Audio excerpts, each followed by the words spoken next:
That's from Singing in the Rain. Mm-hmm. I can't hear it, Phil.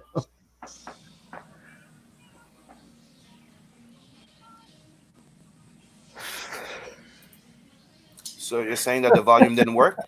Is that what you're I, saying? I didn't hear it. Let's try it again. I don't mind. It's a ritual, so we're doing it right. Every week we find new ways. To sabotage our own little show. Morning. There you go. And what a lovely morning. Good morning. Morning. Good morning. We've talked the whole night. Good morning. Good morning. To you. Good morning. Good morning. It's great to stay up late. Good morning. Good morning to you. Hello, hello, hello, and good morning to all, and welcome to the Morning Roast. And I am, of course, the host, Mr. Chris Evans, and as always, I have with me Simon Potier. Hell yeah. Every morning. How the hell do you get me up so early in the morning? Blackmail. And for today, we have a very, very big guest. We have Mr. Fragaboom. Good morning. Mr. Black Flag himself. How are you guys? We're awesome. Good. Doing pretty good. Feeling a little bit more awake than usual, so that's a plus. Well, you're in a spaceship right now, right? And you're getting closer and closer to the moon or the sun. Yeah. We got Alice Matt was already in the chat. He's a early arrival. Yeah. And of course, as always, Officer Soul, right on duty, making some good good bigotry in the chat. Good morning, Boomer Chris and Fragaboom. Good morning. Good morning to the chat. So this is pretty exciting. You're having someone who is a veteran of the industry, as it were, on the chat. We had Fraga. We had Art. Art to Bear? Yeah. Yep. He's great. I love Art. He is. Yeah, And he's great. Chris was nervous as hell before the thing, like right before you came in. He's like, I don't even know how. Just take it cool, dude. Yeah, with Art and with yourself, it was like, oh man, I gotta I didn't do enough research. I didn't do this. I gotta run a high quality show here. What am I doing? That's awesome. I don't even know why I get that word. Usually our shows go off the rails as soon as they start. And it never goes. Those are the best shows, though. Yeah, that's what I keep telling him. Like, he keeps giving me shit that I cut him off, but it was one of the best opening shows that we had. Like, he's used to, like, I close the video and he says good morning, but I'm the one that went like, good morning. And he just cracked up. And even Art also. I could not, get Stop myself laughing. together after that. No, I broke him. Oh my gosh. I gotta ask a question right off the bat, because I don't get to watch the streams and stuff like that like I used to. What's the story behind the bunny suit, Fraga? Oh, well, that goes back to the day of the launch of Black Flag. We were about to launch, and I went on a show with Adam AF and Rotten Glory. I believe Mr. E, Drew, was on the show as well. And it was about maybe a half hour before my launch. And they said, how do you feel? Are you nervous? And I said, no, I'm excited. And they go, what kind of excited? And I said, probably like Ralphie on Christmas Story, as he's coming down the stairs and like, is there going to be a Red Ryder BB gun, like, and and somebody, I forget who it was. One of them said, oh man, you should have a pink bunny stretch goal. And I was like, what? They go, yeah, like Ralphie had to wear, he had to wear that pink bunny suit that his auntie made. And I said, yeah, okay, I'll do it. And I made up a ridiculous number. I was like, yeah, if we hit 100,000, because I really thought like we're only going to do maybe 50, I had my fingers crossed for 50 in 60 days. And next thing I knew, we did 54 in the first day, and within about 2 weeks, we got really close to the 100,000, and I ended up buying the suit. And then when 100,000 came, I had to put the suit on, and I was just going to wear it for one stream. And I was on. This was before I wore it. I was on a stream with Ethan, John Malin, and Cecil, and I was talking to them about this Pink Bunny thing, how I had to buy the suit, and I was going to wear it for a stream, and they basically said, "Oh man, you can't just wear it for a stream." And Malin said, "I wore these eyebrows for over a week," and I was like, "Well, fine, I'll wear it until my campaign ends, or no, I said I'll wear it until we hit." And I don't even know why I said this. I said, first you said till the end of the campaign. Then after that, I go, I need to find a way out of it. So you put it at 200K. You would give it. Yeah, exactly. I put it at 200K or until we fulfill. So I got to wear this thing for the long haul. But now it's gotten to the point that I've worn it for almost. Well, we're going to be wearing it for almost 2 months now, and. Even you've been teased about it, but you've been owning it. That's the thing. The more people tease him about it, he's like, "Hell yeah, I'm freaking owning their shit." Yeah, and then there was a stretch goal at 150 to bedazzle it with rhinestones. So we did that. I did that, and I've had to go on like other people's streams, not just my own, wearing this thing, and. But now some people are like, yeah, even once you're done with it and give it away, you have to buy a new one because, like, you're naked without it now. So part of your persona. Yeah. So I don't know. I'm at a crossroad with it. Like, part of me is like, that thing gets hot. After a couple hours streaming, it gets to a point where I'm like, damn, I just want to take this thing off. But we'll see. But that's the story behind it. At the end of the day, it's called integrity, gentlemen. If I say I'm going to do it, I do it, and I do it. Got to be a man of your word. Yep. That's right. It's like when I did the second launch for Blood Hunt. I'm like, you know what? If I get funded in 2 weeks, I'm going to dox my nipples because everybody was asking for it. The my God thing, and you know what? If I get funded in 2 weeks, I'll do it. Yeah, I was funded in 2 weeks, and I'm like, well, okay. So I released 2 pictures of me doxing my nipples, and I did it on live stream too. Wow. How many ladies have solicited you since? Oh, I had a few. How many men? How many men? 4 men. I got some dick pics. No, men be coming with flowers and chocolates and shit. You're so fit. Yeah. Hey, that's great. I got titled one of the sexiest guys of CG. I'm good. That works. Yeah, it works. Hey, you're Take 44. You're 44, and you still can get that title. People think you're like early 30s. I'm like, hey, I'm taking it. Yeah, that's some good news. Anytime anybody thinks you're a decade younger, that's a win. Mm-hmm. That's a win. They could, or they go like this. Man, that guy's got an old face, but them some youthful titties. You're like me, dude. You probably meet people that look way older than you, that you think they're older than you, but they're younger. You're like, yeah. I get that all the time. Yeah, I'm 47, and people they don't go. No, yeah. I mean, now that I'm starting to get a little bit of gray in my beard, it's starting to show. But like when I shave. And people can't see the color of my facial hair, they think I'm in my 30s, which is a very, very wonderful thing. It's a nice place to be. Yeah. Wow. Yeah. I wouldn't have put you as 47. Yeah. Right? I thought you were younger. Almost on my way to 50, man. I can't wait. I'm looking forward to 50. There's a good side to those baby face. Oh yeah. When you're younger, it sucks, but when you're older, you're like, cool, that works. Exactly. Sim's got like a nice like perfect like gray coming down right in the middle of his beard. Like Doctor Strange. Yeah, a bit. Look, I'll show the camera. You see it right here. It's starting to. right here in the middle.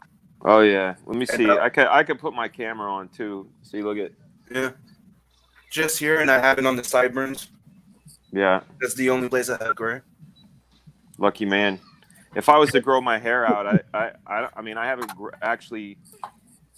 grown my hair out to see what color it is in probably 5 years. About 4 years. But now I can see if it even gets like, a quarter of an inch long. I'm pretty salty, man. It's it'd be a weird look. But For sure. what's the weird thing though is I've noticed the girls love it. Like you look Yeah. young, but you have a little bit of gray in your hair, like white. Yeah. Love it. Sophistication. Yeah. Like, oh, that guy's mature. Right. Because that's what the hair will do. Good morning, sweetheart. Have a kiss. Thank you. Oh, DJ D's here. Hey, sir. Cheese and coffee. What up, DJ D? McGee. Oh, we have this McGee. Sim, did you get I the am on the title or photo app girl sim? No, I did not get it, but some people ran me through it and I came out hot. I'm so sexy that they didn't even put me makeup on. Natural beauty, bro. Oh, that thing that everybody was doing. Yeah, I never did that. That was troublesome. Yep. I'm like, whoa, she's good looking, and then I'm like, wait, somebody made a picture of me. Fuck, that's gross. Yeah, that's pretty much it. You're like, huh.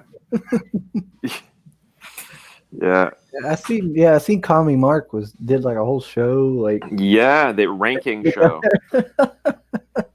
I was top 20. I didn't even crack the top 10. I think it was like number 14 or some shit.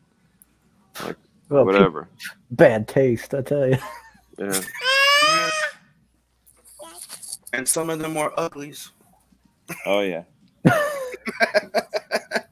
good thing we came out men. Yep. McGee, if you want to come in, I'll send you the link. I don't know if you want to try again. I know you was having troubles with your mobile. Yeah, but I got a message not too long ago that for mobile they've done some upgrades on StreamYard for mobile streaming. So Yeah. That's what made me feel okay with hopping on the phone. They said you could host from mobile now. yeah, they fixed a few things for the phone because they were not really phone friendly. The thing I'm most excited about, they said you can have overlay videos that are up to 5 minutes long now. And to me, I'm like, yo, that's really cool because you can make a show with like little 5-minute clips and pop them in as overlays and basically make it like a variety show, which would be a lot of fun. So Black Flag is at what right now? I know you passed the 160, right? Yeah, which is great because now that gets that unlocks one of our hidden stretch goals, which will be a folded Rob Willis pencil version of his Black Flag contribution. So that's for anybody that's an artist like us. Mm-hmm. We always look at like guys or gals artists work that we like, and it's a rare thing to see it in pencil form.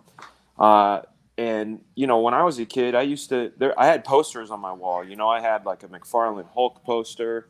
I had the Jim Lee X-Men poster. I had a Mike Zeck Punisher poster, a Simon Bisley Lobo poster. And whenever I'd look at them, they made me want to draw more. So we hit that 160, and now we get to make that poster, and that Rob Willis image is so great that people are going to be able to, take it out and unfold it and pop it on their wall and get inspired. Do you see behind me? That's Simon Bisley drawing my character, the Wolf Dragon, and not the Merc. Oh, that gotta be so cool to have him draw up your character like that. Yes, it was. Especially that you know how he is when you go to him and you go, oh, can you do a sketch for me? Yeah. Sometimes he just does that little quick little thing, and he just look at my characters, and he actually spent like an hour on it. That's great. Yeah. Did he make you take a shot? No, he was not allowed to drink in the Comic-Con. They don't allow that. Oh, it must be like the building rules, because the last show I was Mhm. at with him, he had a big bottle of Jack, and he Uh, was drinking the whole time. Yeah, they changed the rules when they adapted to the gun thing. Remember, now even if you have Nerf gun, you have to leave your arrows and get it checked at the entrance. And now you can't Yeah, just drink at the table. You have to go to that little area to drink. it was like the Green Ranger thing, right? Where somebody was going to kill Yep, the Power Ranger, and now exactly. Yeah. yeah, So that's why as soon as the Comic Con would end, yeah, we would meet up at the what's called the Fufun Electric, the electric butt, and yeah. a metal bar. It's a metal bar, and we just drink there. Yeah. Nice. That So sounds like a good time. oh, it was. So maybe we could do something like that whenever they do was it CG Con?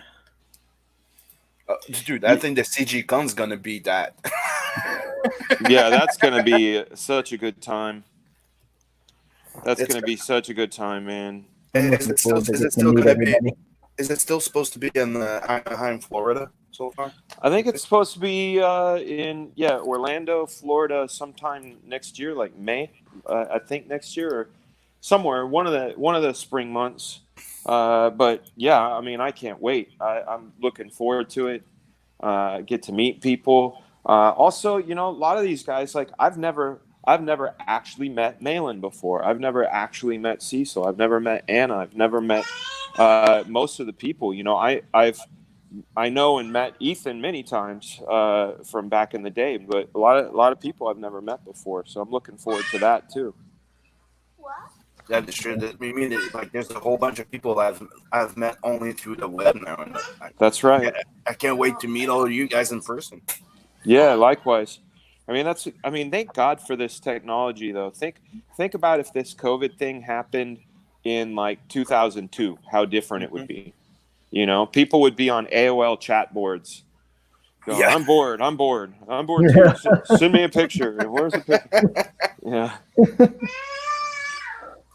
But yeah. you know, it's like I was discussing with some people. It's like you know, the COVID thing is a bad thing. Okay, we're not gonna say it's a good thing. UPS is here. No, Every bad situation, a bad moment has a good side. UPS is You here. know? I'm gonna go get it. There's always a positive side to it. Like right now, some families are getting closer to their kids. that's right. Yeah, That's right. true. You know, we also have a chance of spending more times with our kids and you know, rectifying some of the stuff that they've been taught. You know, that we might not agree with, like you know, the SJW thing that people are Oh saying. yeah, You yeah, know, yeah, yeah. you get to spend more time with your kids, also with people. Right. And, you Yeah. know, there's always a good side to it. Like Dan just said, like it's a good thing that we have those type of social media where the world is still going around. It's not everything just stop and you're alone, confined, and you can't communicate. That's true. Hello, Yodam. Oh, cool. Some of my some stickers just got here. Sweet. Yeah, I'll show you guys on camera. I've been getting some stickers for my channel. When members subscribe at a certain level, they get a sticker each month, and every month I got to make new stickers. So some of them just came. So let me guys. check. You have different level to sub to your channel. Yeah. I've got like a badge level where you get badges, and then there's another level where you get desktops and private streams, and then the last level you get all of that stuff plus comics. I mean, not comics, stickers. Hold on a second. Metallic? Huh? Yeah, they are metallic. I gotta figure out how to flip this camera. Hold on, camera. Camera. I think I gotta do it in settings. So camera. Front camera. Back camera. Found it. To your channel. Yeah. Here we go. Oh, Here they are. Look at that. Sweet. Wow, that's fancy. Incredible Oh, very comics. nice. So I got 50 of them made. So it's Yeah, that's cool. So lucky 50 pretty will get pretty them? exciting. Yeah, a lucky 50. My daughter says, so a lucky 50 will get them? Yes, a very lucky 50 will get them. Yeah. So 50 cool. is a small number. 50 can be a big number if you think about it. Yeah. 50 cats attacking you. Oh God. 50 ants in your hair. Oh God. See? 50. She's like, 50 is a small number, Dad. No, 50 is a great number. It's bigger than 1. That's right. 50 is definitely bigger than 1. How does that whole membership thing work? Is there like a requirement to do it? Yeah, you have first you have to get monetized, and then once you're monetized, you put in a request for activation, and like sometimes it depends on how active your channel is. So once you're monetized, and if I think the standard is like 10. You have to have 10,000 subscribers, but I have 4. I have 4,000. But because of the level of activity, I get a couple hundred people on live streams and on a regular basis. So I think they see that algorithmically there's a lot of activity happening. And then one day they I got an email, congratulations, you can add memberships. So I built the memberships up, and some people, they have like a single tier. I think Ethan is like a one. Yeah. It's one tier. It's 1 tier. I think it's $4.99 or $5.99. Yeah. And then I know some like that Star Wars girl has like 4 tiers. I think Heel versus Babyface has 4. A lot of people have 4. I have 3. I have the $1.99, a $4.99, and a $9.99. And that I just wanted to see how that would work out, because I didn't know what to do. Like I don't have trading cards like Ethan does. I think about it though. I think about doing trading cards, but I'm not sure yet. But is it? No, it's this. It comes to the same thing as offering stickers. So it's Right. not. Yeah, like you got sticker. You got. I know that I'm subbing. I got the wallpapers there. Yeah. It was 6 wallpapers or something like that so far. Yeah. So every month it's new wallpapers, or every month you get a new sticker. I got to start making new icons and badges too. But that was another weird thing. Like at the beginning, they're like, yeah, you can start off with 4, but I think now I can do 12. So I got to go in and build some more. But it's crazy. I mean, that's the thing is, we're all doing our own businesses, right? And then it's like on top of making a show, we're making a comic, and on top of making the comic, we're in quarantine with 4 kids. 4 kids, 3 of them are under 10. So it's like just you feel like a crazy juggling clown. Thank you. Yeah. Yeah, that's one thing that people don't realize when they get into this. It's people think, okay, I got what I'm doing to live, and then I'm doing this. It's like a second job, but you forget that promoting this thing, it's even bigger job than actually doing the book and at the a certain customer point. service, man. Yes. Yeah. Yeah, and also like I always try to do what I can to help promote other people's books too. Exactly. Yeah. But even that gets tough, because there are so many books that I've backed, but there are so many campaigns that I support as well by just sharing them, having people on the show. But at a certain point, you just go, man, there's like more than 20, and you can't remember them all. I don't know. Like I don't know how Ethan does it. I mean, I maybe it's he does a select few. I try to do as much as I can, but I think sometimes maybe there would be value in like kind of, I think Cecil and Malin have done this before, like a CG showcase, where you can go show people, and then also there's the opportunity to have like feature shows. Like for example, I'm going to have Billy Tucci and Maria come talk about Miss Fury at some point this week. I think that's the thing is that's why one of the models is to tell people, reach out to people that have shows, because we cannot keep track of everything, and sometimes their DMs get so freaking crazy that we don't even see them. Right. So it's like, it's one of the things that in the beginning of CG, some people got upset because they're like, "Oh, Ethan is ignoring me." No, he's not ignoring. It's just there's so many shit going on. There's so many campaigns. He has so many DMs. If me with my 1800 followers on Twitter, my DMs can get crazy. Imagine somebody like you or Ethan. Right.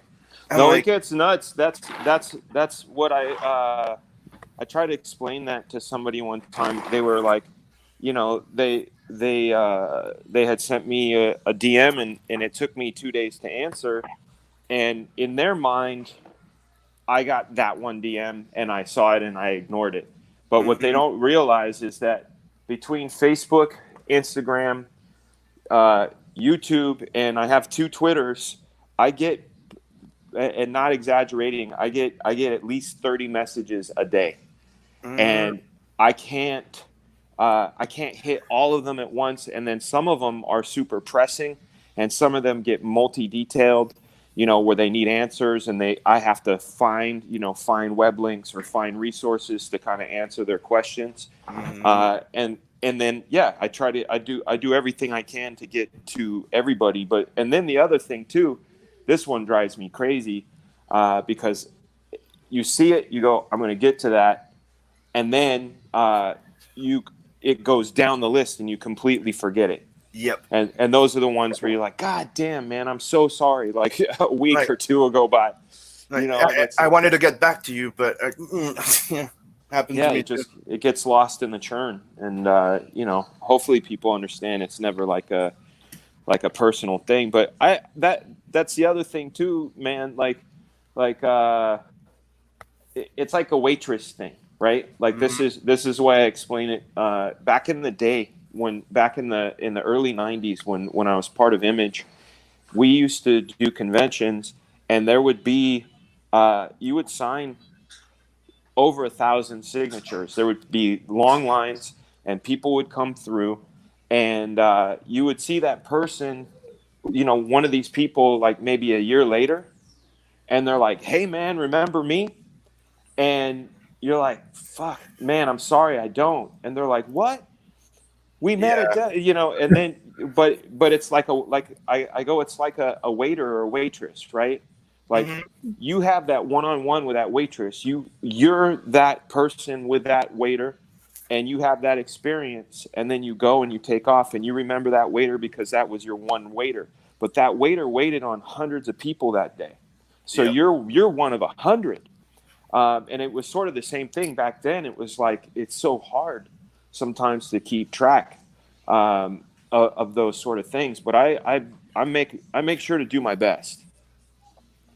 Oh yeah, I mean, yeah, they're kind of like a face in the crowd at that point. It's kind of hard to. Yeah. But usually, good conversations and good stories will help things stick.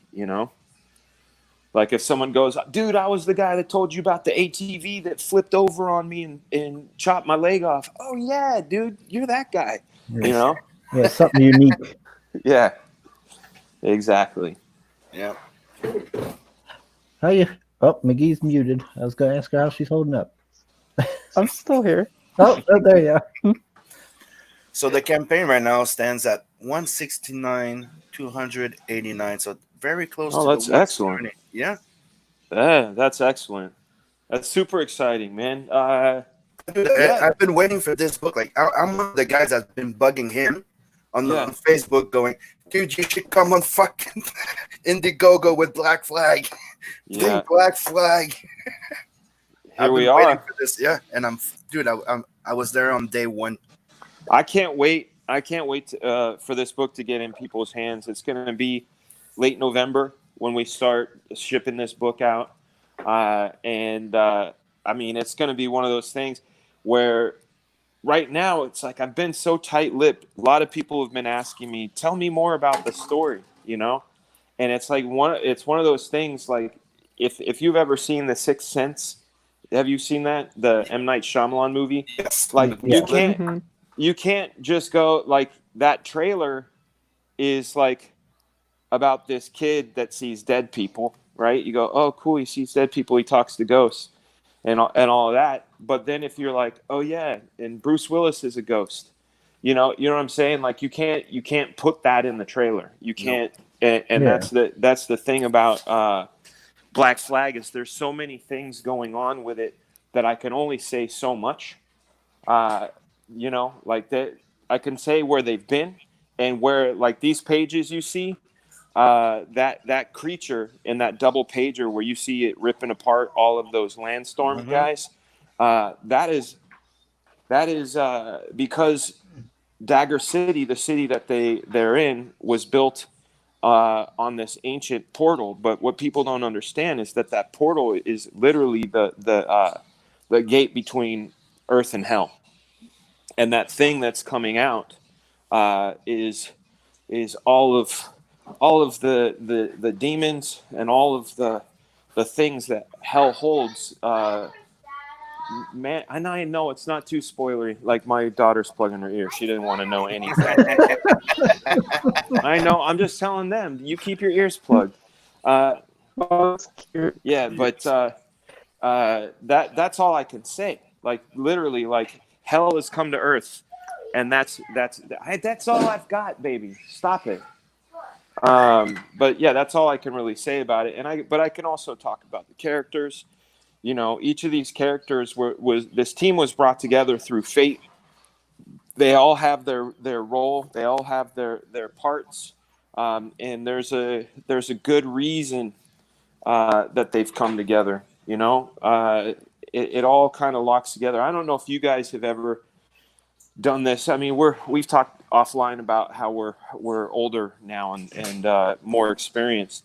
But there've been so many instances in my life where at the time I thought, why is this happening? This doesn't feel fair, or this is a major inconvenience in my life. And you look at it and you're wondering, you almost feel like persecuted by it.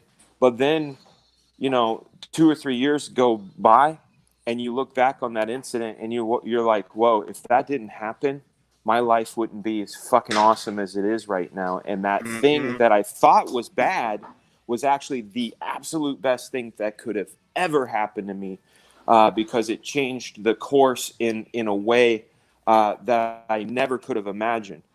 That's how this team came together.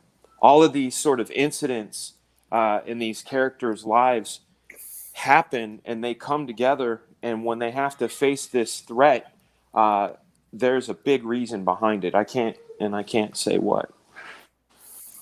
You know, I'm the same with my projects too. It's like you want to say so much, Yeah. but you have to stay away from the key element.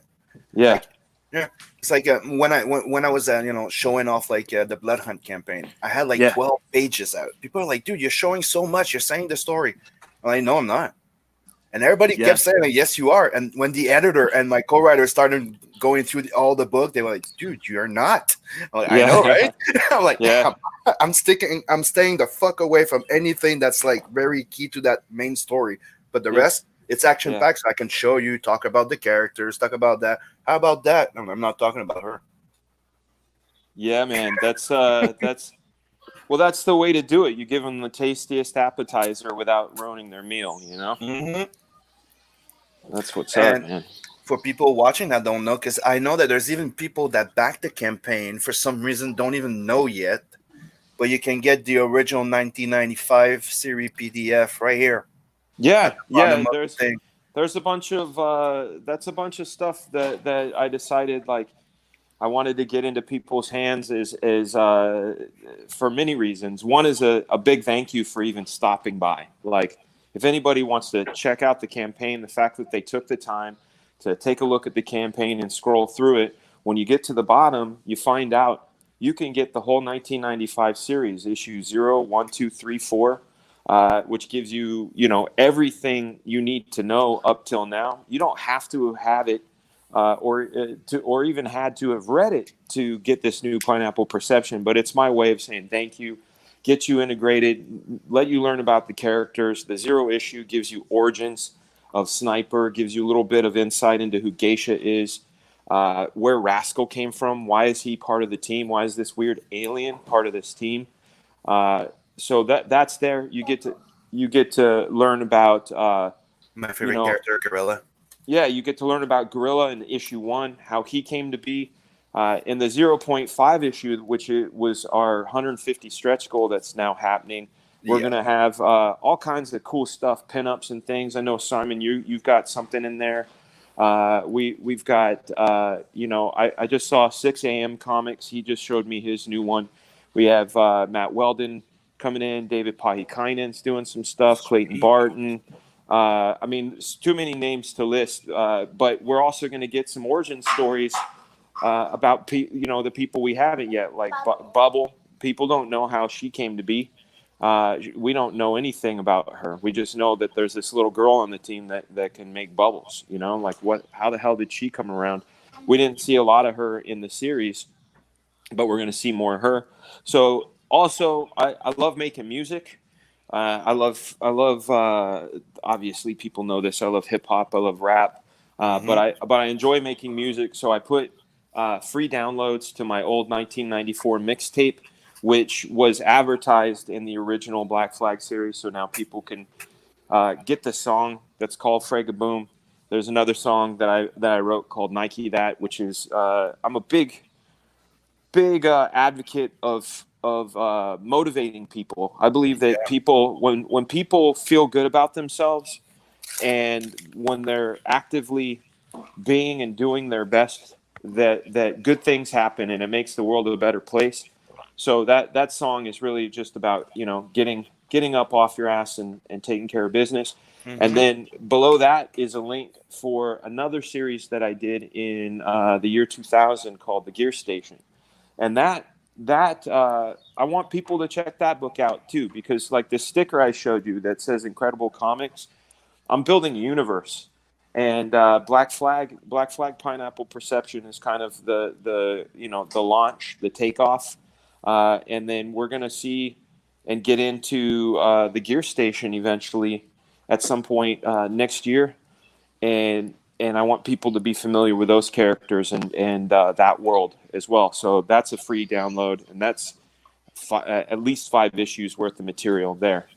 And is that steampunk or cyberpunk, if I'm not mistaken? I remember it vaguely. Gear Station. That's like there's a bit of steampunk, but the thing about the Gear Station is there's these gear stations. There's these giant machines made of gems and gears that, when they're adjusted and aligned, they hold the fabric of the universe. The way I used to describe it back in 20 years ago, when people were wondering about it, is what is all that? There are people dropping off big boxes of shit outside my house. The way I described it was that okay, I'm looking, is like we have the internet, right? And imagine that everything that is the internet is the universe, right? How does the internet work, right? Well, it's a series of servers all over the world that hold things, and it creates a cloud, and you're able to go from one server to the next, and each website is sort of a different reality and that sort of thing. So these gear stations are basically like the universe and the fabric of reality's servers. That's what the gear stations are. And depending on how you calibrate these gear stations, you can change the fabric of reality across multiple dimensions. And we have these guys that protect it called the Dominion of Souls. And this story that takes place in this PDF that you can download is about just one of these places, just one of them. So that you get it's a little bit of sword and sorcery, but magic and kung fu are basically the same. Like imagine, strip malls, instead of, walking by a strip mall and learning Taekwondo or karate or Brazilian jiu-jitsu. Instead, when you go, walk by the store, they teach you, different styles of magic. So that's another part of this universe is sort of the commonplace of magic and kung fu. What, baby? It was for the neighbors, not. Oh, okay. So the Gear Station, Gear Station's a lot of fun. It can be steampunk, but it could also be a Western. but it could be a Western where they ride motorcycles and have samurai swords. So that's the World of Gear Station. The World of Gear Station is a very crazy one, but I definitely want people to hop on that book and check that out as well. Yeah, Let yourself watch. I loathe digital, but I really do need to download those and read them because I never got to read the original. Oh yeah, I'm not a big proponent of digital myself. I have a lot of digital books because I like having them as reference. Or I used to do a lot of traveling, and it was nice to be able to have like 40 long boxes worth of books on an iPad. Oh yeah, But yeah, this, very I mean, convenient. I can't. No, you don't need your wipes, baby. Uh, the thing about this is like I can't send 10 comics to people, in the mail, but I can definitely give it to them online. Yep. Are you still? Do you still thinking about the idea of like reprinting like the original series after? We definitely will. I found that even after giving away the series for free, that people are still wanting the original series in a trade paperback. Hell yeah. And we're going to do that. But what it's going to take, because these are files, like I did this book in 1995. So these files exist on zip disks, Oh boy. from 25 years ago somewhere, and there have been, that's 5 studios ago and 25 years ago. So what's going to happen is we are going to go through with a high-res scanner, get some mint versions of the comics, go through, scan them, high-res, clean up the artwork. I have to go through and make sure that each page, every one of them is up to snuff, and then we will put it out as a trade paperback at some point, probably next year. Freaking A. I'll back them on day one too. Oh hell yeah! And we'll have probably a new cover and a lot of like the good thing about the old days is I made a lot of photocopies, So I've got pencils and inks and different stages of when the original Black Flag series was done, so people will be able to see some of that behind the scenes stuff as well. That's awesome. And again, how many books do you have for the plans so far for the Black Flag? This series, Pineapple Perception, is 4 issues, and it's 4 48-page prestige format books. Think of it like The Dark Knight. When The Dark Knight first came out, 4 of those books, 4 48-page books. When put together, they make one single story. Each of them ends on a major cliffhanger. The story is completely written. All 4 issues are outlined. I keep the way my writing style is I'll write an outline, I'll flesh out the outline, and hold on, guys. Oh, it's fine. Oh, while we're waiting, Soul says, "What's in your coffee today, Chris? Cinnabon?" No, peanut butter. Peanut butter. Yep. Yeah. Weird, right? Peanut butter coffee sounds awesome, though. It does sound really good. It sounds weird, but it sounds good. But the one you were talking about, the French toast, God, that sounds so good. Yeah, I think it's the best one I've had so far. It does sound good, but it doesn't sound like it's a type of coffee that will wake you up when you just get. That's the thing. The chemistry here is he's half dead because he works the night shift. Nice. He goes to bed after the show. Me, I'm waking up. So that's why we call this the morning roast. I have babies, so for me, like, I'm up at 5:45, 6 because they don't. Yeah. The baby doesn't care. She's like, no, he wants to get. She wants to get fed. Yeah, the sun is up. I'm up. Let's do this. And the kind of coffee I don't drink, I've cut sugar out of my diet, so that I have this mushroom coffee that I use, along with this product called Mud Water, which has like different things in it. It's got like more mushrooms, cacao, cinnamon, chai, but that kind of stuff. Mushroom coffee. Yeah. It's not psilocybin, though I've had that too. But this This is a Japanese mushroom called reishi. And then when I add the mud water to it, it's got lion's mane and cordyceps, and they're good for you. They're good for your skin. They're good for your brain.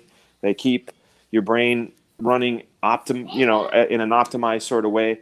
I need that stuff. Like we were talking about the juggle between, creating and making a comic is already hard enough, right? Yeah. Like we got like, especially if you're doing it like I'm doing it. I'm plotting it. I'm penciling it. And then we're out there promoting it, but not only promoting it, there's the show, and then there's all of the other aspects, and then being a dad, Yes. So anything. Oh my dogs! I'm gonna mute this. It's all good. Yeah, I get what you guys are You gotta saying. love the doggos.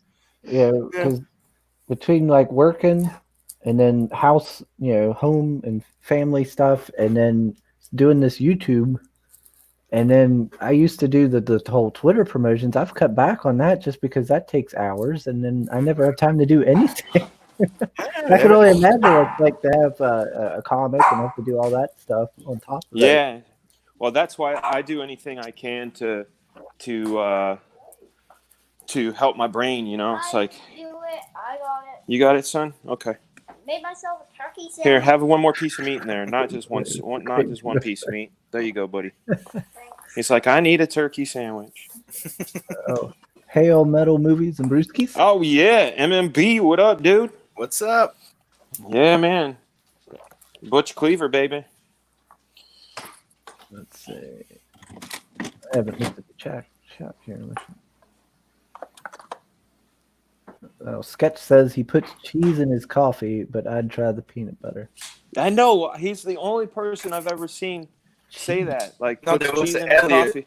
Elliot Fernandez there. They were saying that he does that all the time. It's a Puerto Rican thing, I think. Yeah, I gotta ask my They put cheddar. It has to be cheddar in the bottom of your coffee, like a ball of cheddar type of thing. So Yeah. you've done it then, Sam? No, I know. I've checked it up. Like I asked them, they told me, and I researched it. And it's like you know that little square of butter that you get to put on the toast in the restaurant. Yeah. You put about that of cheddar cheese at But the I bottom mean, of your butter's coffee. different than cheese, though. I've put butter in my coffee before, and it like melts down, and you stir it in. I've also used coconut oil. But Ooh, yeah, coconut cheese. oil's good. Yeah, but cheese, it's like, is there a big like slimy thing at the bottom when you're done? I think it is. I think it is a bit, and that's the point of it. Is when you eat it, it mixes with the taste. I don't know. I've never tried it. Huh? And you guys are like on another level with all this coffee drinking stuff. Yeah. Stuff, and you guys are I see in the chat somebody was asking me, asking about why is it called Pineapple Perception. That's one of those spoilers, man. It's not just called that randomly. There's a definite reason for it. You're gonna have to see. You're gonna find out in issue 2 why it's called that. It's easy because if you're a fan of pineapple pizza, you're going to hell. That's the link. Oh yeah, well, I guess I better get my suntan lotion on then, dude, because I fucking love that shit. My brother and the kids here, they love it too. I've never had it. It's great, man. And I like throwing a little jalapeno peppers on it as well. Ham, pineapple, a little bit of pepper, jalapeno pepper to give it a little bit of zing. Yeah, I love that, man. I used to love eating spicy, but ever since my operation, I had to cut on spices. What kind of operation did you have? I had 15-inch of intestine removed. A what? Yeah, I had something like diverticulosis, and yeah. So I had 15-inch removed like a few years back. That's incredible. Mm.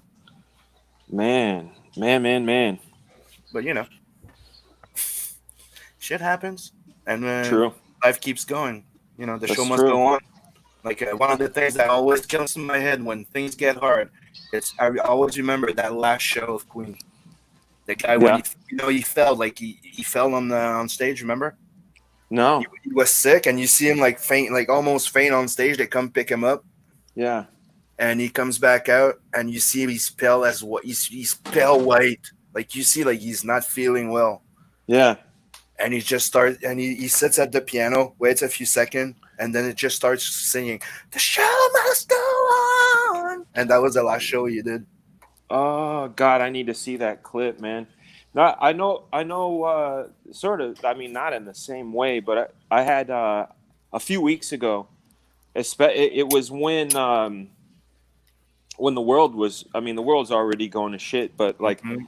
you remember in the beginning of June, like all of a sudden there's all these protests and like we were Yeah. already doing the quarantine thing, but then like all of a sudden with the George Floyd and all that stuff going on, the like it was a thing where it was like I'd wake up in the morning. My wife and my mother-in-law like to watch the news. I'm like, there's nothing but negative, the world is coming to an end shit on the news. You go on Facebook, there's nothing but like the world is coming to an end and like I hate you, you hate me, that kind of shit. Yeah, You go division. on you go on Twitter and Twitter's filled with the same sort of thing, and it was starting to affect me. I started feeling like usually I'm a really positive person, but I started feeling kind of like hopeless, not Mhm. helpless, but hopeless, kind of like, yeah, angry, and also feeling like there was no way to go. Like you can't go outside. There's a fucking pandemic.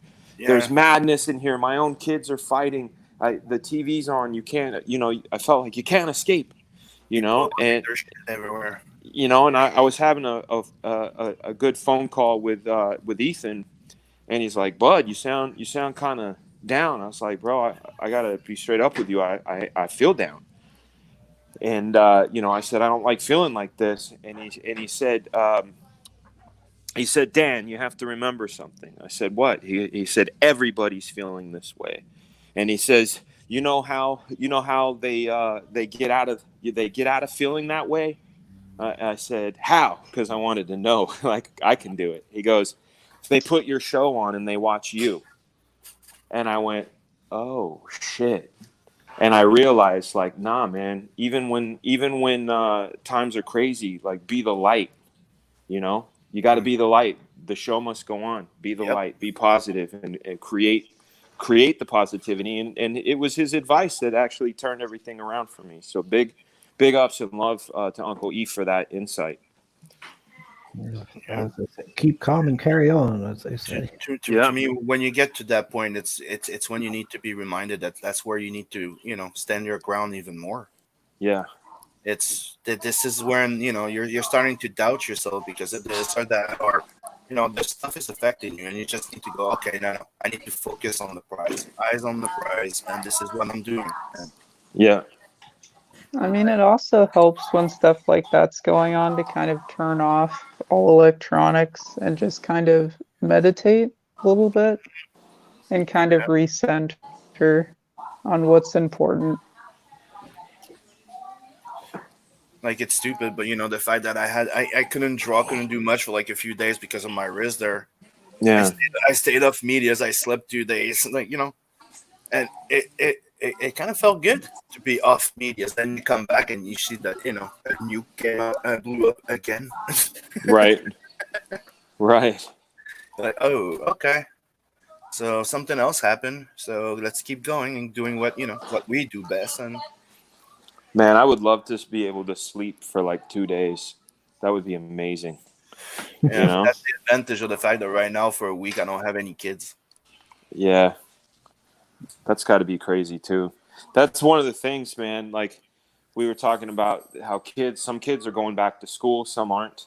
You Yep. know, like for me, I'm looking forward to it because 3 out of my 4 kids are school age, and when school was happening, there was that reprieve at least from 7 in the morning till 3 in the afternoon. There Hmm. was there was a bit more quiet in the house, more things could get done, there was less fires Yep. to put out because my kids, man, they fight and of They're course all there's the boredom of the quarantine and that sort of pressure cooker of being locked in here and not being able to really go and do anything. So there's that. But dude, I mean, they're not I interacting with their friends. yeah, They miss their friends. They're not getting validated. They're yeah, mhm. I used to tell a story, but it's still true. I said making a cup of coffee before I had kids. I can make my coffee. Like I said, it's like a mushroom blend. It just takes hot water and stirring. I can make it in about 20 seconds. Okay, making my coffee with kids takes about 8 to 10 minutes because this is what it's like. You go and you grab the cup. Hey, Dad, what? I want some juice. Okay. So you set down your coffee cup. You go and get the juice, but you notice that the juice is out. So then you have to go to the garage and find the other juice. And then when you come back, they've made a mess, right? And you're like, fuck. So you set the juice thing Wow, down that's and a you go, lot of side quests. yeah, you go to That's clean up. parenthood. Yeah, you go to clean up the mess and you realize like shit, we're out of paper towels. So then you're like, oh, I got to get the paper towels. And then you clean up the mess and they're like, Dad, juice? And you're like, fuck, the juice, right. And then you pour them the juice. And then there's the whole thing of like, oh, the TV's not working. Just say anything. So then by the time you get to your cup of coffee, good 10 minutes have gone by. This is any task. This is I use the cup of coffee for, for that. But, Yeah. even during this stream, we've been doing this stream for almost an hour. I've helped someone make lunch. I've given this kid cookies. I've given this kid some stuff to draw with. I've put on a TV show for her. I told the other one she could go outside. We've got the package of stickers. Multitask. Kids are crazy, but yeah, man, I can't wait for them to go back to school. I want hopefully things will settle down. I mean, we're in Georgia, and our state is one of those ones I feel like they opened it up too soon because now there's so many more cases and shit, and we got people, and obviously, man, like some people they go, it's my choice. I don't have to wear a mask if I don't want to. You're right, you don't. But like, I choose to because I want to make sure that I'm protecting as many people as I can, in case like you have the conspiracy guys. It's not even real. Okay, let's say it's not real. How hard is it to put a mask on? Yeah, it's like there's those Jabberwockies. They're this dance crew, right? I don't know if you ever seen them. They'll put on an hour show wearing a mask. They're not complaining, So I don't know. It's one of those things where I hope this thing at least gets into what do they call it? Flatten the curve. I'm hoping at one point they can flatten the curve and we can at least get back to something that's normal. The other day, my buddy was over. Well, the colorist of Black Flag, Matt Yackey, was over, and one of my friends, my buddy Brian Scanley, he's a brewmaster out in California. He's got another buddy who does Japanese sakis, and they sent me 4 different sakis. And Matt came over, and we were going to have a bottle, and he said, "Well, you can't have sake without sushi." I said, "Oh shit, how are we supposed to do sushi?" He's like, "Oh, we can just order it and pick it up somewhere." So I said, "Okay, let's do that. Let's give that a shot."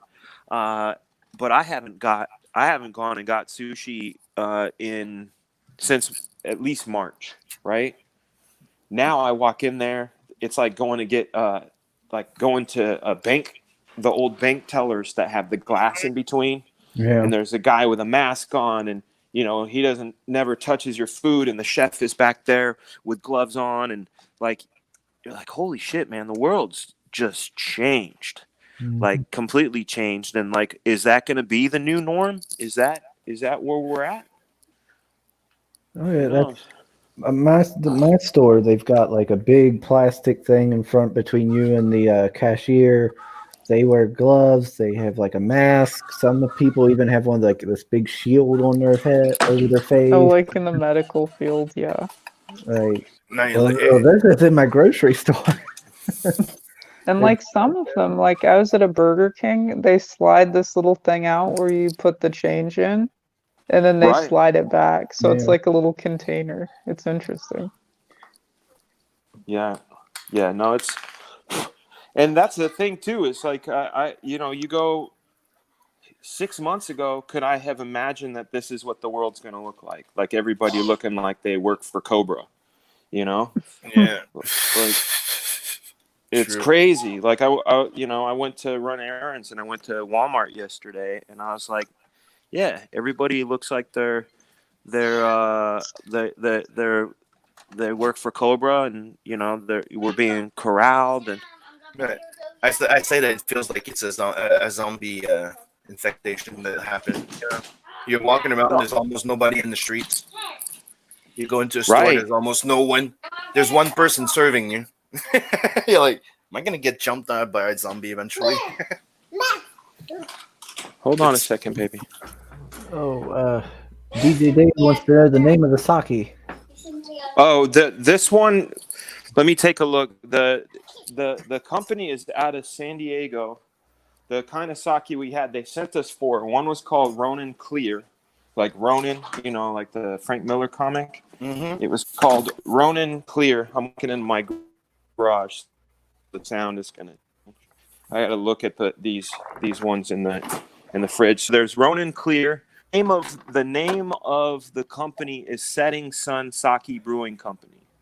So there's Ronin Cloudy. There's Hop Sake, which is made of hops, and then there's another one that's like a hibiscus. It's got like a little bit of hibiscus essence in it, like the Ronin Clear from Setting Sun.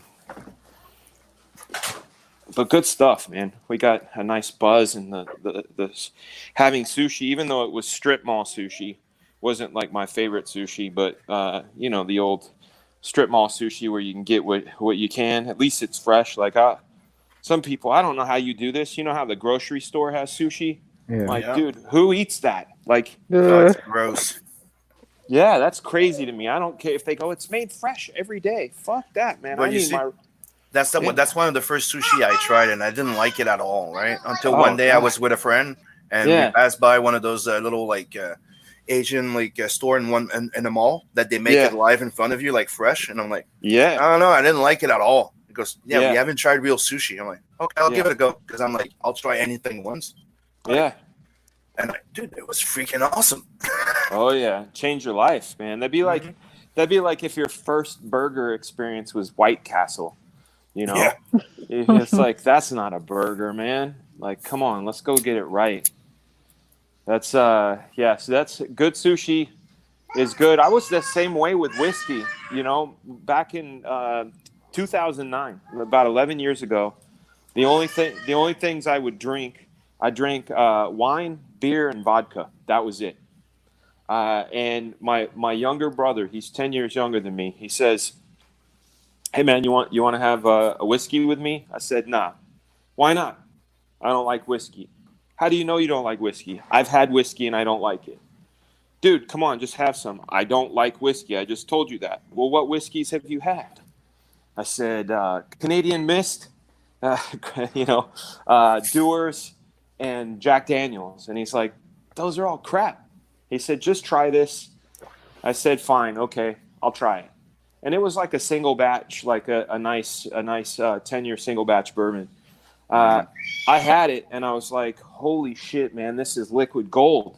Yeah, the same thing happened to me like not too long ago. Like every time I drank whiskey, I'm like, I don't like it. Somebody pulls out like the bourbon, and I'm like, oh, this Yeah. is sweet. Yeah, you're like, yeah, you're like, I didn't know it could be like this, And so what I did is I made whenever I find stuff like that, it doesn't matter if it's whiskey, it doesn't matter if it's like an inking brush or a type of pencil. When I find something that I like, I instantly go on a quest to find the very best version of that thing that my wallet can afford. So I remember I bought, after that incident, the whiskey incident with my brother, I went and I bought like 6 bottles. I went online. I did all this research, like the best bourbon for, best bottle of bourbon for under $60, that sort of thing. And I went and bought like 6 different bottles, and I went, okay, shit. Okay. I like Maker's Mark. Okay. Check. I like, a Weller. Check. I like Old Forster Prohibition. Check. I like Knob Creek. Okay. You find out like, these are the things you like, and it's cool, you know. And I'm the same. I'm the same way as you, Simon. But one of the things that I can't, no matter how many times I've had it, and no matter how many ways it's been done, I can't do yams or sweet potatoes. I don't know why. Weird thing. Me, it's one thing that I could never drink. Mm, I love rum. I love the yeah. dark rum, but I cannot for my life smell or drink white rum. I hate it. Oh, like a Bacardi. Yeah, I hate it. Just Yeah. the smell makes me like I don't like it at all. But Yeah. give me a dark rum like like Appleton Estate, or even Kraken is good. What's your That and a bit of favorite? Coke. The dark rum would be Appleton Estate so far. Now, I used to be a drink mixer. Like my old way was, cranberry vodka, or I like gin Yeah. with I don't know if you have them up in Canada. Do you have Otter Pops? Yep. Okay, so I would take gin. I wouldn't even put the quinine. What is it? The fizzy part. Tonic. I wouldn't put tonic in it. I would use seltzer water, and then I Hmm. would grab a like a blue Otter Pop and put it in, and so it was like an ice cube, and also made it taste like blueberry. But when it comes to like whiskey, I don't mix anything. Ice cubes and more whiskey. That's it. And when it comes to rum, I've had a rum and coke before, but I don't like drinking that much soda. Is there a rum that you like that you can just drink? Oh yeah, like Appleton Estate, like I can drink that one. Yeah. It's there is some, but like I said, like I got used to bourbon too. Like I even do me when I drink bourbon, I drink it with bourbon and Coke with Okay. ice, Yeah. because like I told you, I can't really drink that much anymore. Yeah. So Yeah. That's a bummer, man.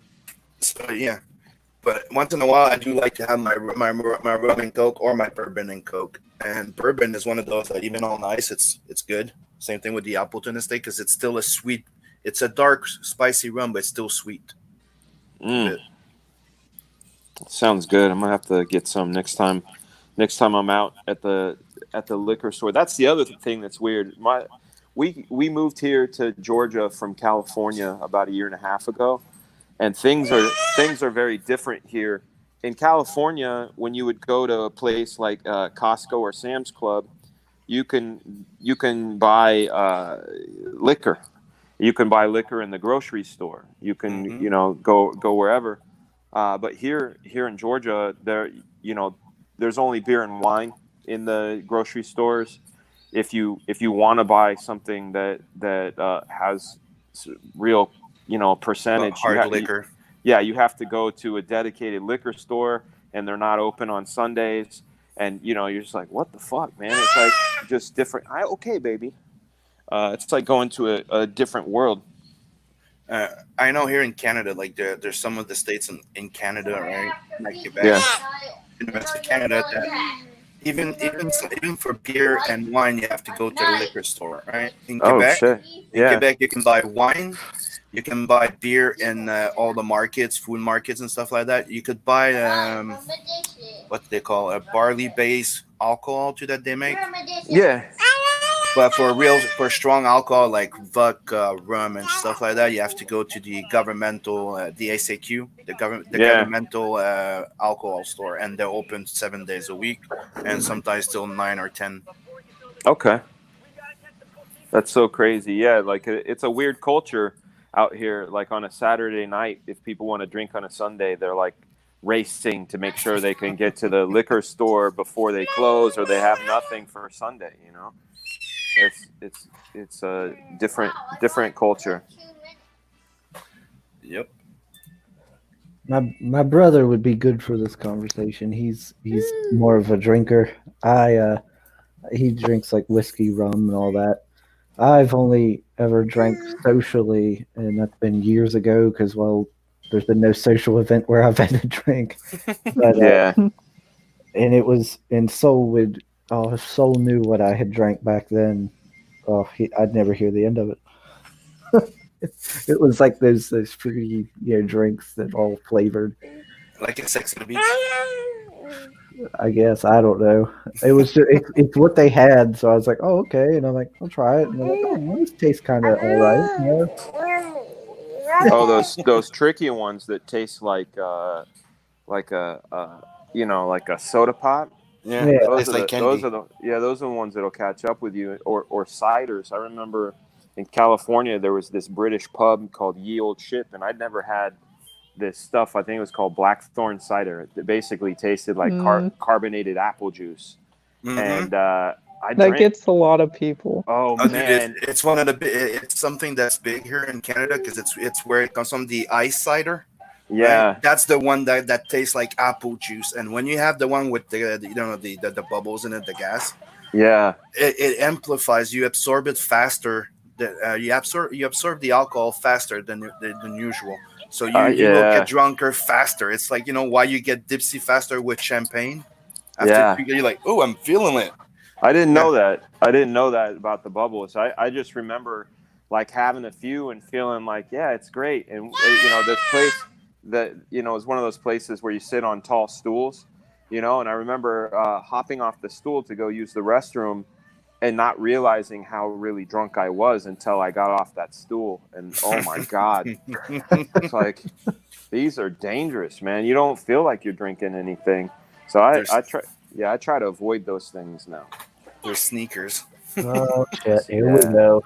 Soul found me out. Chocolate pretzel Bailey. Creamy beige. Bailey's cream. Yeah. Yeah. Oh, is that a baby? Is that a baby? That is yes. Yep. It's acting up pretty bad, Drew. I mean, one of the first things that I drank, other than the beer when I was younger, right? When you're starting there with the family, was Tia Maria. Yeah. Yeah, it's a bit like barley, but Yeah. Barley wine's good. Mead.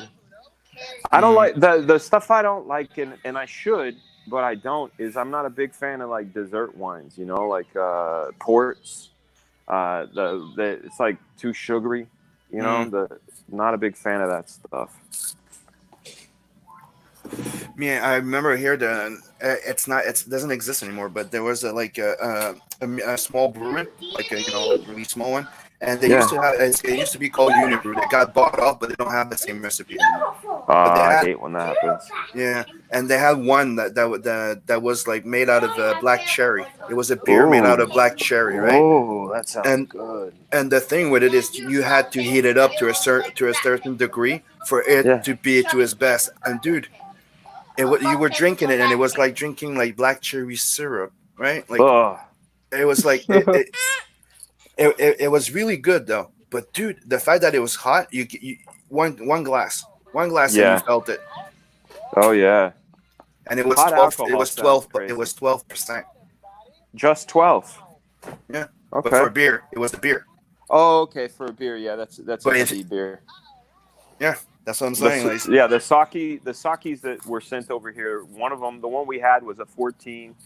There's a 12. There's an 8, and then there's another 14. And most like wines are around 12. But it's weird how a 12% wine can hit you harder than a 12%. Like a 12% beer can hit you harder than a 12% wine can. And maybe you're right, Simon. The bubbles. yeah, the fizz. Yeah. It's something that I studied. It brings it faster to your brain. That's insane. It brings it accelerates it through your blood, so it hits you harder and faster. That's good to know.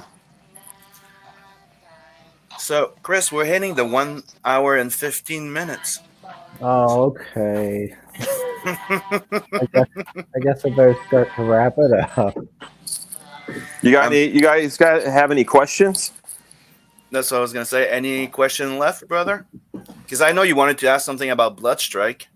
Yeah, I got answers for you if you got questions. Because he was researching Chris. Now he wanted to know, how you started, and I'm like, I Yeah, remember I that was one of gonna his ask- first book was you worked for Youngblood and Bloodstrike was some of your first work, if I'm not mistaken, right? That's Yeah, right. That's right. Yeah, I was going to ask stuff like how you got into the industry, how you got started, things like that. Yeah, I broke into the industry. I was a big comic book fan ever since I was about 11. And when I was 15 in my high school, we had an elective where you can choose to learn a language. You could take art class. You could take other things. I had already taken the art class, so the one I ended up taking was something called AV, which is just audio video. And one of the things you can do in the AV was we had in my town, we had a small channel, a TV channel, a public access channel called KMTZ Channel 19. And one of the projects that you had as your schoolwork was to take part in a weekly TV show.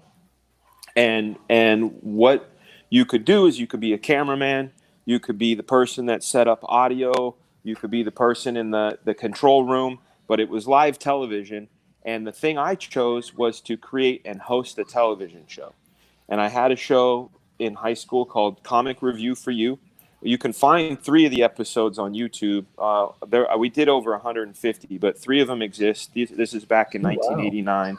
But one of my episodes was about getting portfolio review. And I took my portfolio to a convention in November of 1989 to get my portfolio reviewed on camera as one of my episodes. And it happened, the portfolio review happened to be done by Rob Liefeld. And this was Rob Liefeld before New Mutants. In fact, he had only done Hawk and Dove and a couple of annuals when I met him. And so he did this portfolio review, but my friend that was with me, my friend Mike, he happened to buy a sketch from Rob.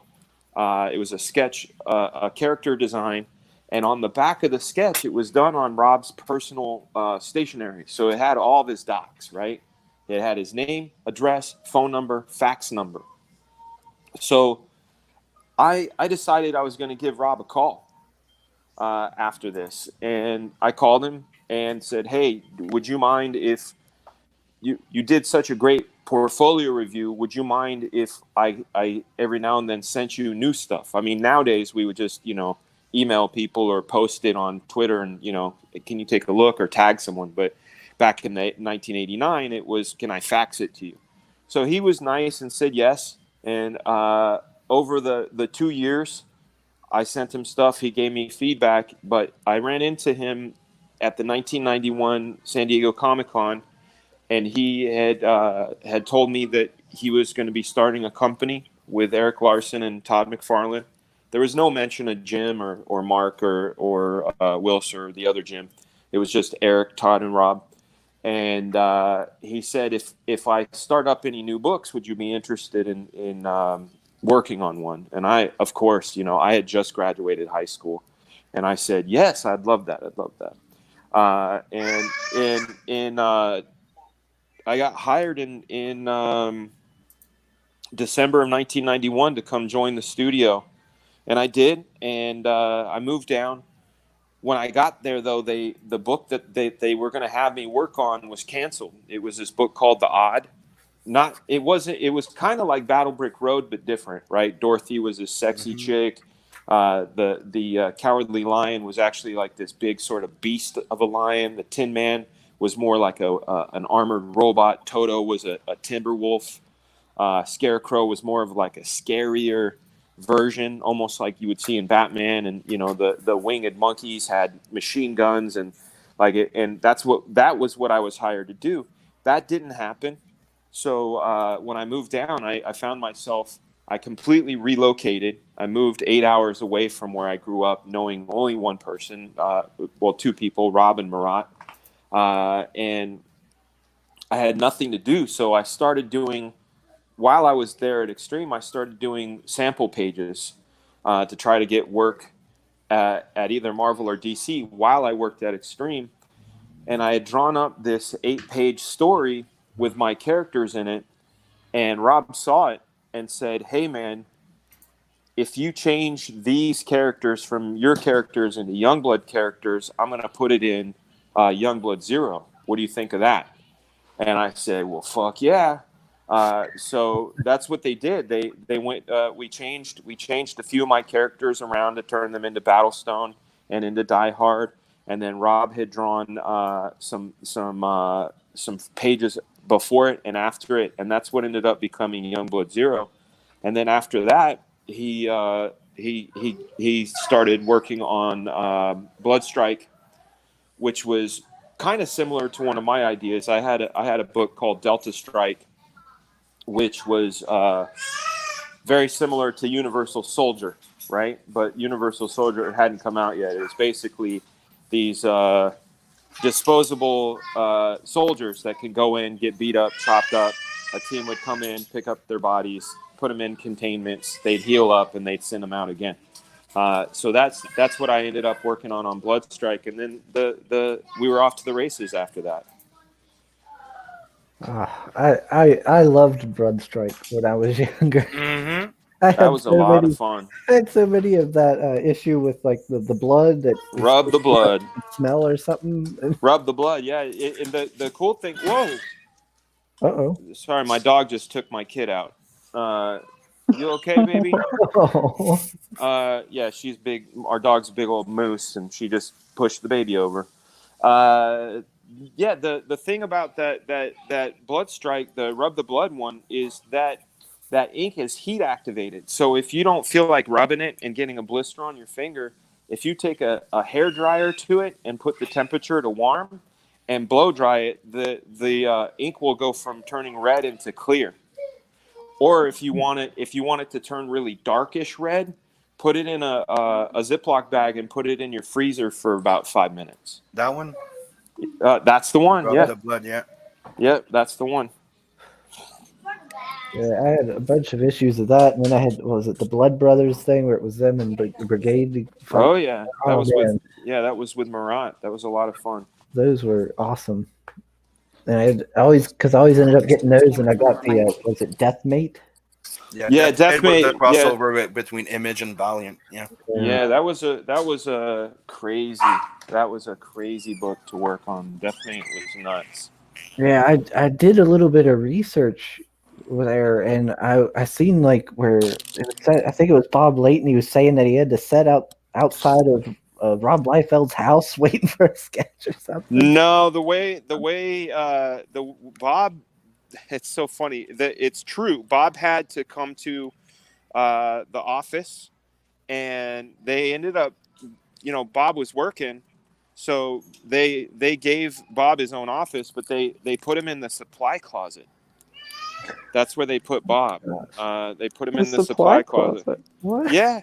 Where all the paper and paper clips and envelopes and shit are, because that was the only place we can put him. All the offices were taken up and all the desks were taken up by artists. So they ended up putting Bob in the supply closet. But he did. He sat and he sort of it was like he babysat Rob to make sure Rob's pages were coming in. But we were all so late on that. I remember I had to do like 5 pages in a day. It was crazy times. Wow. Yeah, but back then most of Image book were late and people didn't care that much. Yeah. It's one of the reasons why CG is working, because people don't mind waiting 2-3 months for a book. Yeah. Well, that's my thing is I will always my whole thing is to tell people, January and give it to them 2 months early. Mm-hmm. That's my whole plan. And like I'm also trying to make sure I have a very reliable and predictable cadence. So if you get a book, if you're getting a book in late October, November, the next book you get will be in March, April. The next book you will be is October, November. So right now the cadence that I'm working on is 2 books a year, and there'll be campaigns in between. Like a Rob Willis variant one or the original series trade paperback, kind of like what Ethan does with Unforgettable Tales and the warts and all. But my main thing, and it's very important to me, and I've talked to my team about this, is we're there, and this is something that's very common with CG is, oh shit, Iran issues an arrest warrant for Trump. Did you see that? No. That just came over my news. What? That came over my news. World news: Iran issues arrest warrant for Trump. Asks for Interpol for help. That's nuts. But I doubt that's gonna do much. Yeah, I don't think that's right.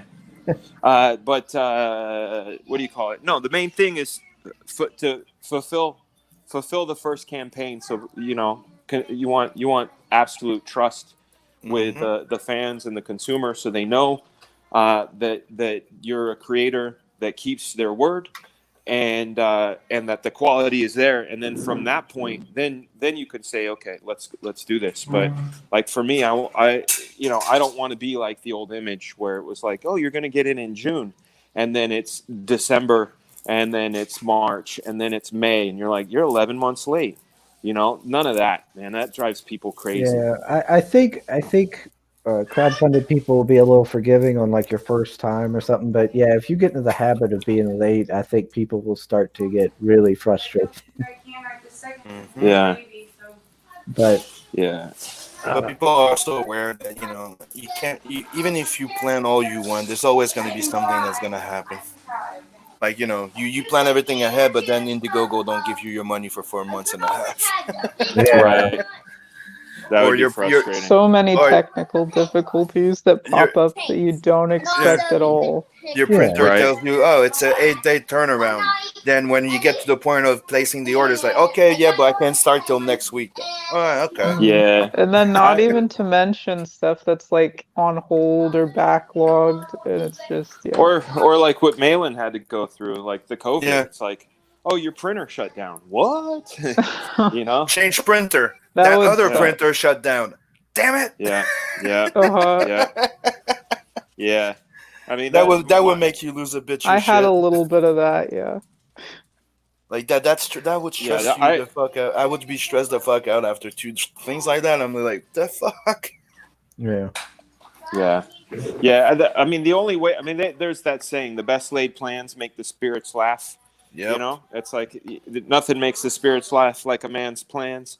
But what I try to do is I try to go backwards, right? I go, okay, if I want people to have this in their hands in the beginning of November, that means I have to have them to fulfillment by the middle of October.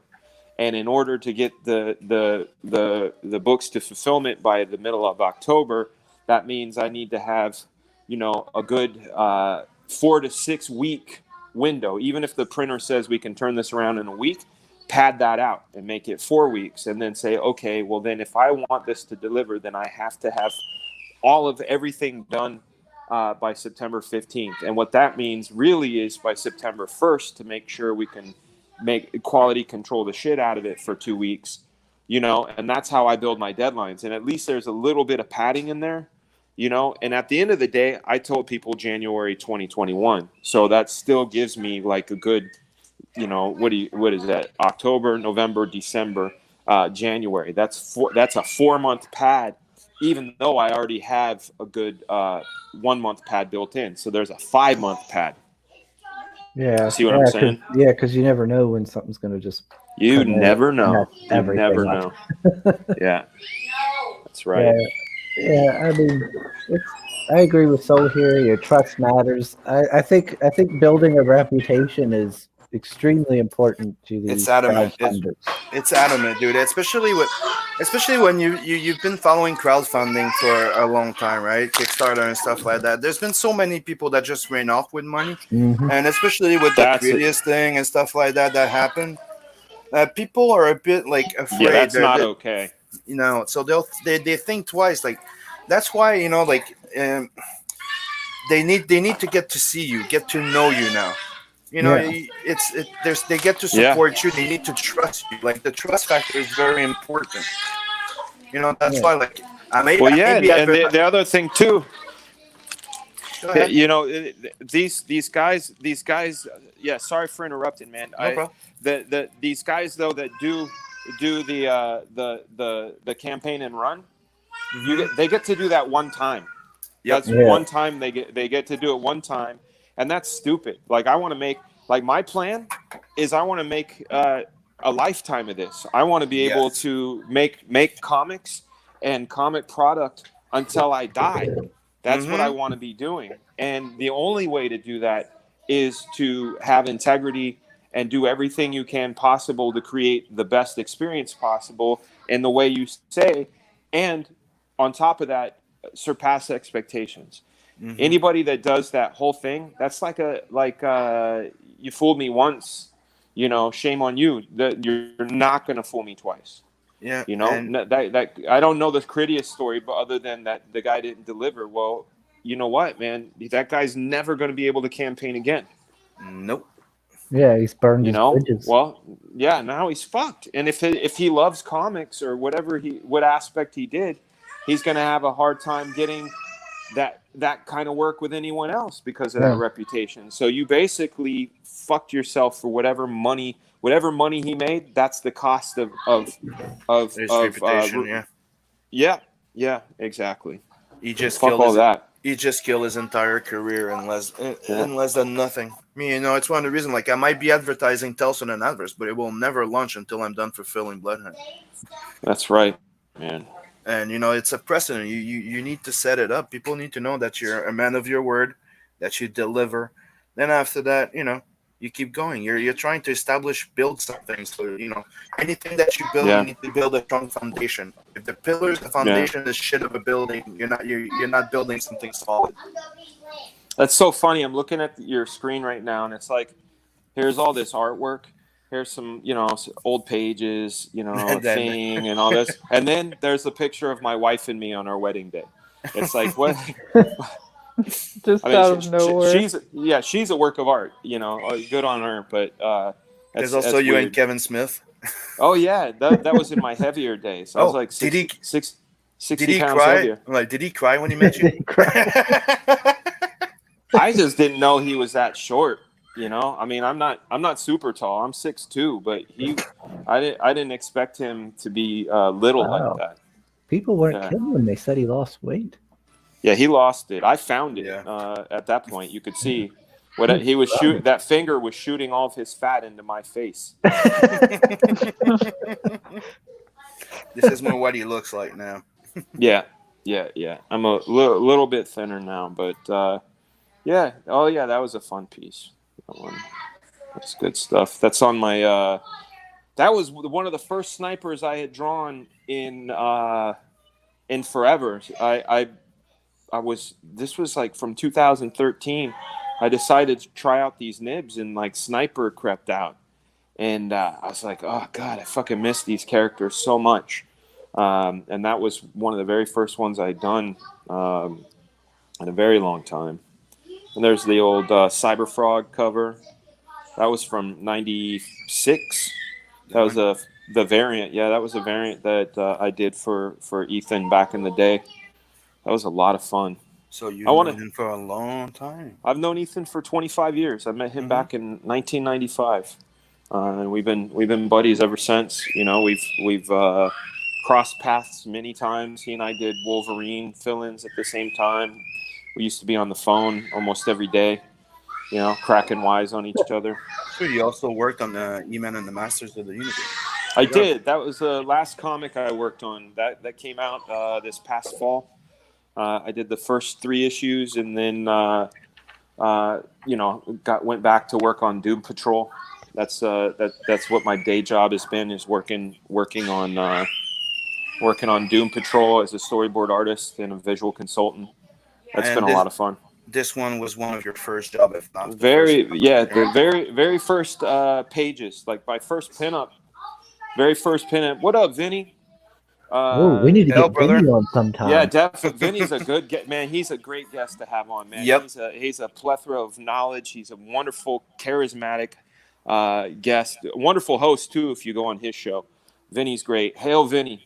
Yeah, Vinny to me is a great example of crowdfunded people. Yeah, you put out a great product, put it out in a timely manner, and you got great quality.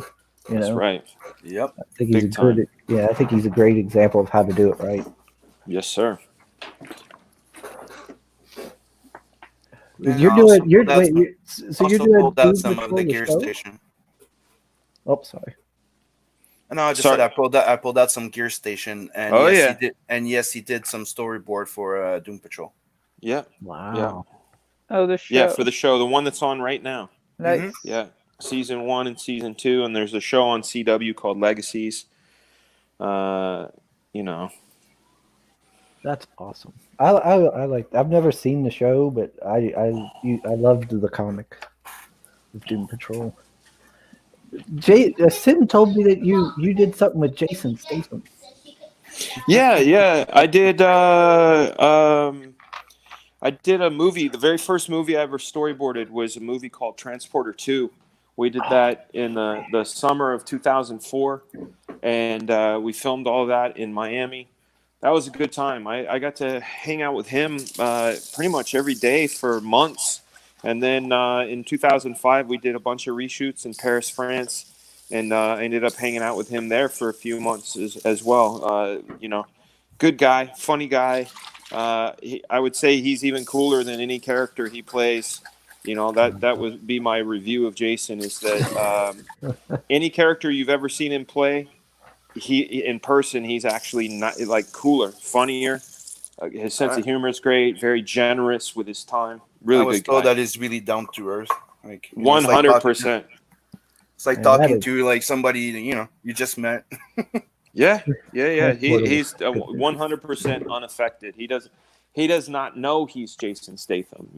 Like you know what I'm saying? Like, he's not one of those guys that He doesn't know like, that he's a huge star technically. Like, Yeah, he's just a guy doing his job. that's right. That's right. Just keeping And it he humble. does it well. Yeah, dude, I remember him from my first movie, Long Stuck into Smoking Barrel. Oh yeah, what a great movie. And Snatch. Yeah, Then after that, great he did the stuff. one. Yeah, with Jet Li, and then he came Yeah. on to do Transporter. And that's where he met Jet Li, and that's where he also learned to do more martial arts. Yeah, man, Jet Li, that guy's amazing. Yep. Yeah. So, Gear Station, you can Yeah. get the PDF on the campaign there. So go get Yeah, it. absolutely free. Absolutely free. It's got all those issues. The artwork you're looking at right there is on there. It was an interesting process too. One that I don't think I'll ever do again, because it was actually more work than I thought it would be. But you can see all of the backgrounds. We created all the sets in with a computer. Obviously, it wasn't like push a button and a building's there. You had to still build it and and light it and all those things. But we did computer backgrounds. That's not my art. I don't even recognize that. That's what I'm trying to look for, something that's interior art from it. Yeah, that is there. That's from, I think, issue 2 or 3. There you go. Take that one. That one's a Yeah, good there one. you go. There's another one. See how the trees and Mhm. everything. We built that. We built that in 3D in a program called Bryce. We I would do layouts. We would build the sets based on the needs of the story, and then I would move the camera and lights to where I needed to. I would lay out a page, render out the shots, and then I would draw the characters in. But that just took way too long. So Here's a good example now. It's clear. Yeah. You see the Yeah. you see the house in the back. It was all 3D modeled. Yeah. that's right. That's absolutely right. And you're never gonna try that again. No. The problem was, is like, if you go see on the right where you can see the two images together that Mhm. look the same in the searches. No, if you scroll down, where was it? Was it down or up? But it was the cover number 5. That one Maybe is that no. no. No, No, that's three. the cover of 3. She's fun too. That's Fable. That's the cover of 2. That one in the upper right. That one. Upper left. My bad. That one. Okay, that there. I don't know why it's not showing up. There it is. That there is a gear station. That image to render on my computer, but this is again 2000. Just to render that No, same. back then that would have been rough. Yeah, that took 39 hours to render on a very, very fast machine, because it had volumetric lighting, it had ray tracing, refraction, the geometry within the gear station itself. I mean, it's fully built. Like, if you flew a camera through it, it's like flying through a watch, But I could have drawn that in 5 hours. you know, and it could have been colored in 3. Like that's what I'm saying. It just like I thought it would be cool and it was a cool look, but holy shit, man, it was way more trouble than it was worth. Wow. That's a bit too blurry. Yeah. But yeah, all this stuff is in that PDF. I recommend people. Oh yeah, there's another gate right there. Mm-hmm. What's behind that gate? Uh, we'll have to find out one day. But this is Gear Station, and Gear Station is essential reading for the Incredible Comics universe. Because it will probably make a comeback. I can guarantee it will. If I'm on this planet, if I, you know, Lord forbid I get hit by a meteorite or some shit. Yeah, I'm definitely gonna have to get those PDFs. Yeah, they're good fun, easy read, light reading. Or start hunting for the floppies too. Yeah, get those. I actually recommend this is. I was telling people this too, and they and the very sharp, faithful follower listened. When Black Flag, when I was starting streaming back in October, before I even decided that I was going to tell people I was campaigning, I said, go out. Go back one. That was my very first printed work of all things. That predates Youngblood Zero. That was in Brigade number 2. Ooh. That was my very, very first pinup. But I told people, I said, make sure you go out and buy back issues of Black Flag. You know, do it now while you can, while they're cheap, because the black and white preview edition, the one with the McFarlane inks on it, was a 99-cent book 6 months ago, and now it's a $20 book. So I'm telling people right now, they're hearing it here on your stream, go get all the Gear Stations you can. Go get them, because it's those are going to be, people are going to be chasing after those pretty soon. Within about a year or so, people are going to start chasing those down. So get to it. Yeah. Wink, wink. Yeah, wink, wink, nudge, nudge. Know what I mean? Yeah. So yeah, go get your Black Flag on now. I grabbed the double back there. Oh, where is it? Right here, 2 signed comics, because you can actually choose between the colored edition and the black and white. So yeah, I took one of each. Yeah, you can get one of each. You can get 2 of the same, whatever you want, man. I wanted to make sure people can get what they wanted. And Yaki, that's Mike, right? That's Yaki's colors? Matt Yaki did the colors on the Matt, main characters. Sorry. Yeah. No, but that's Matt. Matt and I have been working together for 21 years. He colored Gear Station back in 2000. That's where we first started working together. He's colored a lot of my work. He did the He-Mans, the He-Man Masters of the Multiverse. He colored those. He also did the color remastering of the Youngblood Deluxe Edition. Yes, he did. He did. Good. I got it here. You know your shit. Shit. Yeah, he colored a lot of Rob's stuff too. He colored Rob's Wolverines, some Deadpool Court, some Teen Titans stuff over Rob. Matt's a talented dude.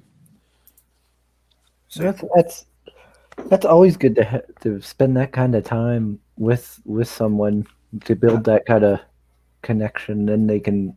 I think it shows on the work. Yeah, thank you so much.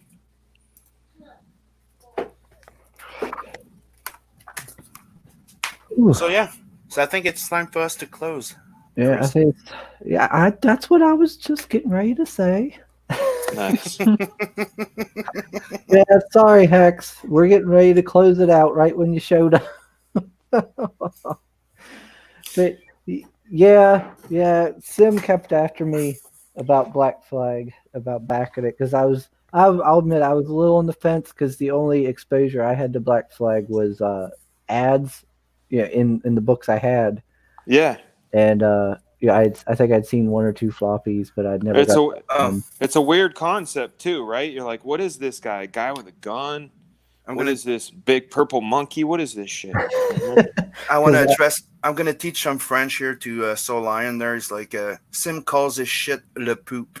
By the way, shit in French, it's merde. Merde. Yeah. Merde. But he kept after me, and finally I was like, I bought it, and then I looked into what you'd done, and I'd seen you'd done like Bloodstrike and stuff, and I was like, oh man, I loved those books. Okay, yeah, Thank you. so I'm not complaining. Yeah, I remember that one. Like, I don't know him. I'm like, yeah, but dude, he's the guy that was there. Okay, I'm back in it. But anyway, we'll start to do the closing wrap-ups. We'll start with you, Mr. Sim. Oh, so you can find me on Twitter, YouTube, Facebook under Simon Simpachi, and go sign up to Tales of the Netverse, because that's the only place you can still buy some Blood Hunt when it launches, and you do not want to miss Tales of the Netverse. Awesome. Go right down the line, and we'll go with you, Mr. Fraga. You guys, Comicsgate is awesome. Well, first off, thank you guys for having me on the show. I think Comicsgate is awesome. You guys need in the chat, if you haven't yet, check out books like Wreck Planet, Battle Brick Road, Another Case of the Littlest Umbrella, The Ballad of No by Richard C. Meyer, The Lost Pages. Those guys just started their second day. Oh, did you see that he passed the 17K? I did, and I'm on it now. That's hell yeah! You got a story so now. Cool. I got I'm doing the 4-page Vane story. Sorry for interrupting. That's awesome. Yeah. Oh, no problem, man. Congrats on that. A lot of great books, guys. A lot of great books. Miss Fury. I want to go through and like name them all. The Six Gun Gorilla. Captain Love. Captain Love. All these College of the Dead. Great books. If anybody enjoys good, fun content, just search for Couch Doodles, one word, CouchDoodles on Twitter, Instagram, YouTube. You can find me in all those spots. And it is my pleasure and honor to bring you some good shit. Oh, Miss McGee. Hello. I had Frago on the brain there for a second. No worries. But as far as YouTube, you can find me at It's McGee on YouTube. I do short little reviews over there. And I have a book shipping out pretty soon. Just exporting labels, all that fun stuff. But you can find me on Twitter. It's Crystal McGee, CrystalMcghee. And I'll keep people posted. Basically post like whips and stuff like that, works in progress, and yeah, that's pretty much it. Awesome. I'm looking forward to my teddy bear book.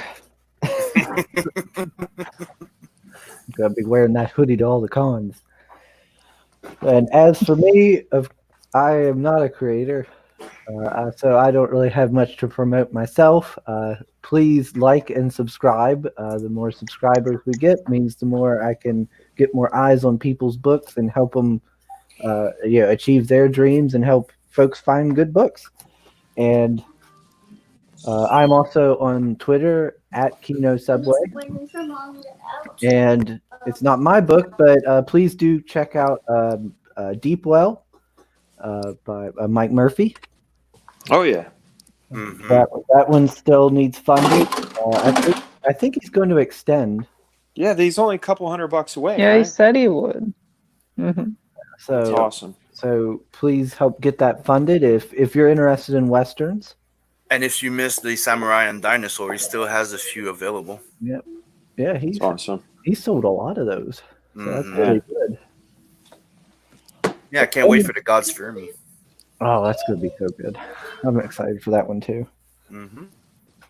But anyway, I think we're going to wrap this one up. Mr. Fraga, I do appreciate you being on. I know we are a bit of a tiny channel. Oh man, I love the fact that you guys are having me on, man. I appreciate it. And we're honored that you came. It's always fun chatting with you. Mickey, I always love that you decide to hop in. Oh, thanks, man. You don't seem to be having as many troubles this time, so that's good.